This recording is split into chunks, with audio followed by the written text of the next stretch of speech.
আলহামদুলিল্লাহ আমরাও ভালো আছি। তো আজকে একটা রান্নার ভিডিও নিয়ে চলে এসেছি। তো আজকে আমি ঝিঙা দিয়ে আলু দিয়ে চিংড়ি মাছ রান্না করব, এটাই আপনাদের সাথে শেয়ার করব। তো দেখতে থাকেন ভিডিওটা। তো আমি এখানে গরম তেলে পেঁয়াজ, তারপর কাঁচামরিচ, আদা রসুন দিয়ে এটাকে আমি ভালোভাবে ভেজে নিচ্ছি। তারপর একটু লবণ, হলুদ, মরিচের গুঁড়া এটা দিয়ে ভালোভাবে নেড়ে কষিয়ে একটু পানি দিয়ে দিয়েছি।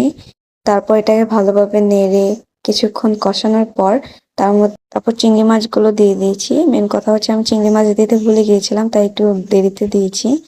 তো এখানে চিংড়ি মাছগুলো দিয়ে আবার নেড়ে নিচ্ছি। নাড়ার পর এটা একটু ভালো কষিয়ে তারপর এর মধ্যে ধুয়ে রাখা আলু আর ঝিঙাগুলো দিয়ে দিয়েছি। তো এটা দিয়ে ভালোভাবে নেড়ে চেড়ে কিছুক্ষণ ঢেকে কষিয়ে তারপর এটার মধ্যে পানি দিয়ে দিয়েছি। তো পানি দেওয়ার পর তারপর এটাকে নেড়ে চেড়ে কিছুক্ষণ ঢেকে রেখেছি, এটা যেন ভালোভাবে সিদ্ধ হয়। তারপর আমার রান্নাও শেষ হয়ে গেছে, প্রায় শেষ আমার রান্না। এখন ধনিয়া পাতাগুলো দিয়ে নামিয়ে নিই। Thanks for watching.